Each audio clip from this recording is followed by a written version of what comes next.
Hey guys, this is part 2 for the cryptology class at DSU, and today I'm going to be talking about how the target breach worked exactly. So, in general, if I draw the target uh, data center, the red would be the firewall, and we'll draw little black computers inside, and they're all networked together. So let's go ahead and draw some connections.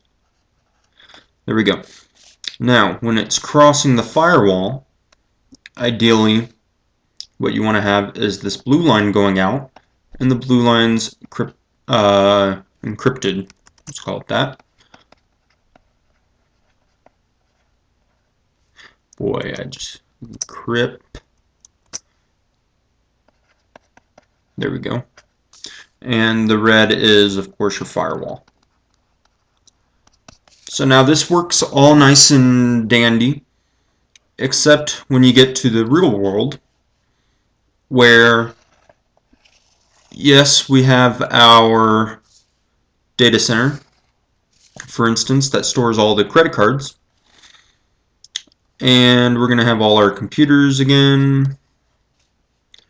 And we'll draw the same number of computers. And they're all networked together. Okay? But what a lot of places have is air conditioning systems and Coke machines. So we'll draw these in pink. And they're all networked together too. So this would be all fine. And let's go ahead and draw your servers. And of course your miscellaneous stuff. Alright, so this would all work, except, well, it would work if there was this line down the center, but there really isn't. These are networked together. So now, over here on this right-hand side, we have this little blue line, which is encrypted. And we still have our firewall, which is in red. But now we have some things that hold sensitive information, the servers, and we have some things that don't really hold any sensitive information, the air conditioner, so we'll say AC, the Coke machine, etc., etc., etc. And this would still be fine, except that these Coke machines and ACs needed to communicate with the outside world. So we'll say to supply office.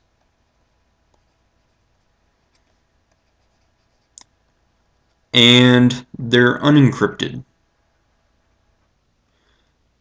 So now we can see where this is starting to become a problem, because if I select, say, this green as the hacker, he now has a way in. He can follow this pink trail back into an AC unit and hack into that. And now he has access to the rest of the network, which he really shouldn't have. So we could encrypt all the data inside a server, so we could make this encrypted. And we could pass it around encrypted, except that takes a long time. As we know from RSA, a little bit of data encrypted takes a long time. If I have millions of credit cards and I want to find one credit card number, that's just going to take me some time. So I'm going to pass it around. So what Target did is they passed it around inside their firewall, unencrypted. So this was not encrypted, and they never stored anything encrypted. So we have all these unencrypted files. And then the hacker, of course, went in through the AC supplies, for instance, or maybe through the Coke machine. And then he saw, hey, I have access to the rest of the network because there's no network gap. And then he could go down and maybe clean off all the files in that server. So he would grab all the files and he'd pull it back. It'd be very hard to determine that you were hacked because it was something from something that you trusted, namely your AC unit or your Coke machine. So to remedy this, what they really should have done is they should have had their data security stuff.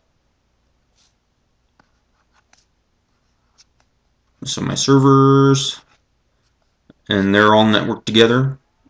And they should have had one encrypted stream out. And then they should have had your AC unit, your Coke machine on another network to the supply vendors.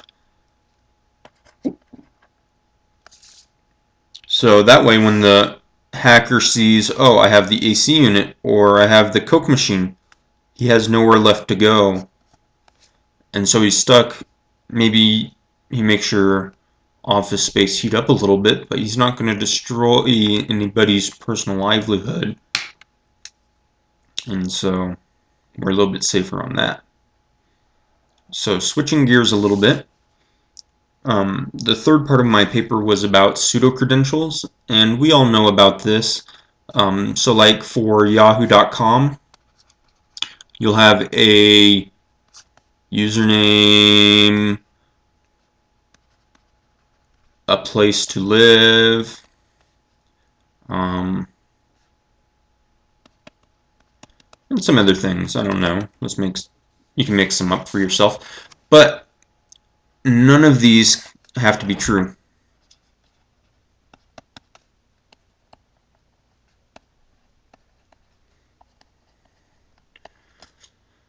So this is a pseudo-credential because Yahoo relates you, so here's you as the user up here. You have these credentials, but they're completely fake from your real credentials. And so these are not the same. They can be completely fake, and Yahoo really doesn't care. It just cares that for a username, there's a password. When you log in with that username and password, you now have all these fake credentials. So there's nothing to tie your credentials back to you. And that's the basic idea. And so you would think a lot of places do this, but not really. So here's a few that don't. Your credit cards and your debit cards. Your health insurance, for instance. Car insurance. Home insurance. We can keep going. But when they don't use a pseudo-credential, what they have to do when let's take your health insurance. They want to report the name of people with diabetes. Number of men.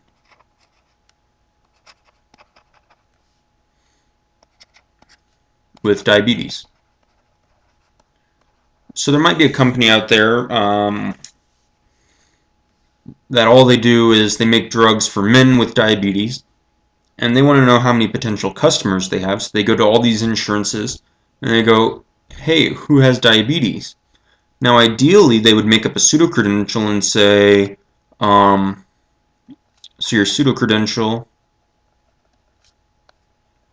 would say maybe age, gender, and has diabetes. So if they were using a pseudo-credential, whenever they reported this information to the drug manufacturer, all he would get would be 20 people have diabetes. And maybe the average age is 35. And maybe they're all male because that's all he's concerned with. And see, there's nothing to tie any one piece back to a real person. And so whatever information is reported is perfectly safe. However, they don't really do this. They include like your social security number and your name and where you live. And this all, of course, gets propagated up to the drug fabricator. And now you have two weak spots where you have to make security. You have the drug fabricator, which may not care about your personal information. You may just only be looking at 3 parts and therefore doesn't secure it. And you have to do your health insurance, which probably does secure it pretty well. But that idea is why we should use pseudo credentials, because then you have less people with the information, and less people with information means less people to leak it and less security for those people that don't have it.